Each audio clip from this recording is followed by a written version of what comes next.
Hello friends, શું તમને બી પંજાબી શાક ખાવાનું મન થયું છે? તો ચાલો આજે આપણે બનાવીએ ધાબા સ્ટાઇલ પંજાબી મટર પનીરનું શાક. તો તેના માટે આપણે એક કઢાઈ લઈ લઈશું. તેમાં તેલ ગરમ કરવા રાખી દઈશું.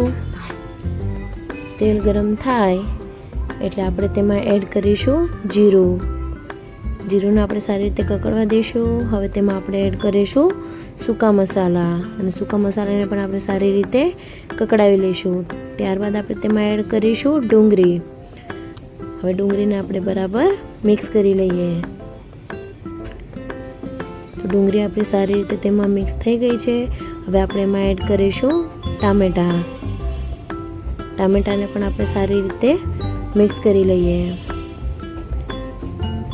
હવે ટામેટા જલ્દી સોફ્ટ થઈ જાય તેની માટે આપણે તેમાં સ્વાદ પ્રમાણે મીઠું નાખીશું. મીઠું નાખ્યા બાદ આપણે તેને સારી રીતે મિક્સ કરી લઈએ. હવે એને આપણે ઢાંકી અને 3 થી 4 મિનિટ સુધી કૂક થવા દઈએ.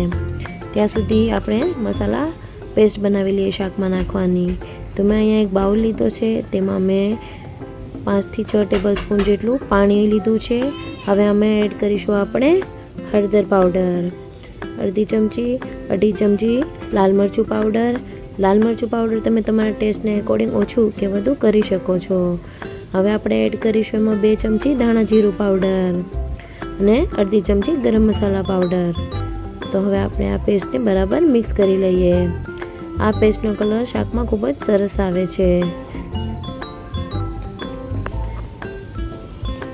પેસ્ટ આપણી સારી રીતે મિક્સ થઈને આવી થીક થઈ ગઈ છે. તો હવે આપણે ડુંગળી ટમેટાને બી ઢાંકણ ખોલીને જોઈ લઈએ.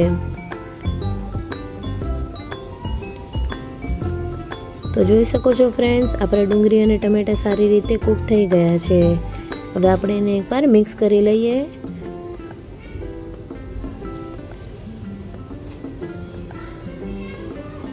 હવે આપણી મિક્સ થઈ ગયા છે. તો આપણે ગેસની ફ્લેમ ઓફ કરી દઈએ.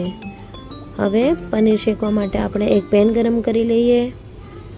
પેન ગરમ થાય એટલે તેમાં આપણે બટર એડ કરી દઈએ.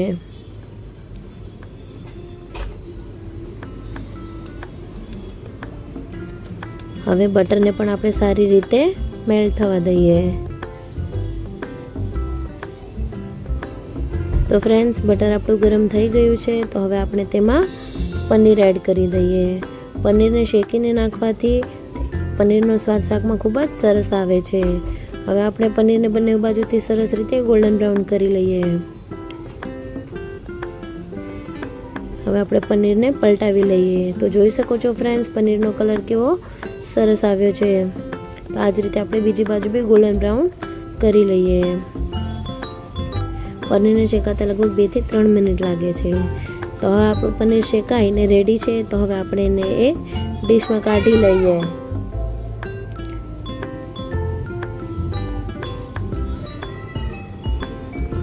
અને આપણે જે કાંદા ટમેટાની પ્યુરી બનાવી હતી તે પણ રેડી છે. તો હવે શાક બનાવવાની તૈયારી કરી લઈએ.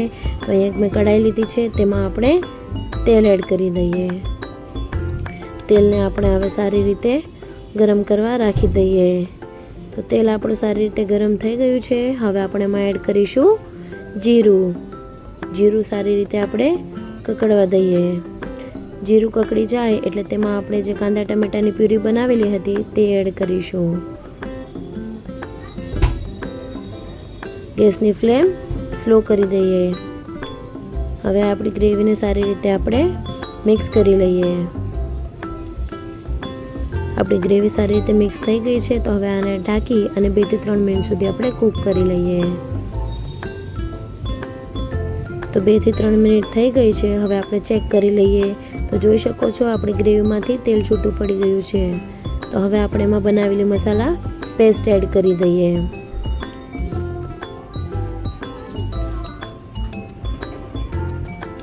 હવે આપણે પેસ્ટ અને ગ્રેવીને બંનેને સારી રીતે આપણે મિક્સ કરી લઈએ.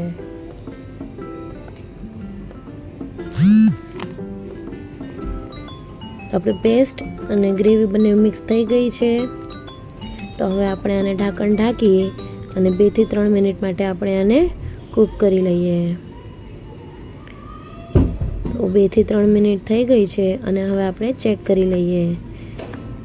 તો જોઈ શકો છો આપણી ગ્રેવી સરસ કૂક થઈ ગઈ છે. હવે આને આપણે બરાબર મિક્સ કરી લઈએ. હવે આપણે તેમાં એડ કરીશું બાફેલા વટાણા. એને બી આપણે ગ્રેવીમાં સારી રીતે મિક્સ કરી લઈએ. તો વટાણા આપણા સારી રીતે ગ્રેવી સાથે મિક્સ થઈ ગયા છે. હવે આપણે આમાં ક્રશ કરેલી કસૂરી મેથી ઉમેરીશું. કસૂરી મેથીનો સ્વાદ શાકમાં ખૂબ જ સરસ આવે છે, તો તમે જરૂરથી એડ કરજો. હવે આપણે તેને બરાબર મિક્સ કરી લઈએ. હવે આપણે તેમાં આપણું જે શેકેલું પનીર હતું તે એડ કરીશું.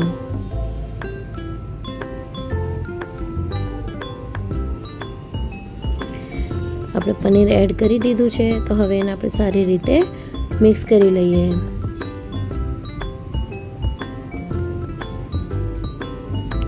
હવે પનીર એડ કરી દીધું, સારી રીતે મિક્સ થઈ ગયું છે. હવે આપણે ઢાંકણ ઢાંકી અને 2 મિનિટ સુધી કૂક કરી લઈએ. તો 2 મિનિટ થઈ ગઈ છે અને હવે આપણે ઢાંકણ ખોલી અને ચેક કરી લઈએ. તો આપણું પનીર અને વટાણા સારી રીતે ગ્રેવી સાથે મિક્સ થઈ ગયા છે. અને જોઈ શકો છો કે સાઈડમાંથી તેલ પણ છૂટું પડી ગયું છે. તો હવે હું આમાં એડ કરું છું ફ્રેશ ક્રીમ. મેં દૂધ ઉપરની જે મલાઈ આવે તે લીધી છે. તેનો ટેસ્ટ શાકમાં ખૂબ જ સરસ આવે છે. તો મેં લગભગ 2 થી 3 ટેબલ સ્પૂન જેટલી મલાઈ લીધી છે. હવે આપણે મલાઈને સારી રીતે શાક સાથે મિક્સ કરી લઈએ.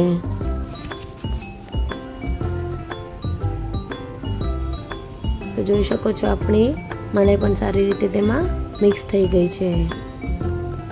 હવે આપણે તેમાં ધાણા એડ કરીએ. તો જોઈ શકો છો ફ્રેન્ડ્સ, આપણું મસ્ત ટેસ્ટી એવું પંજાબી શાક બનીને તૈયાર છે. તો હવે આપણે તેને રોટલી સાથે સર્વ કરીશું. તમે ચાહો તો તેને નાન અથવા તો પરોઠા સાથે પણ સર્વ કરી શકો છો. જો તમને મારી રેસીપી ગમી હોય તો વિડીયોને લાઈક કરજો, શેર કરજો અને ચેનલને સબસ્ક્રાઈબ કરી બેલ આઇકન દબાવજો.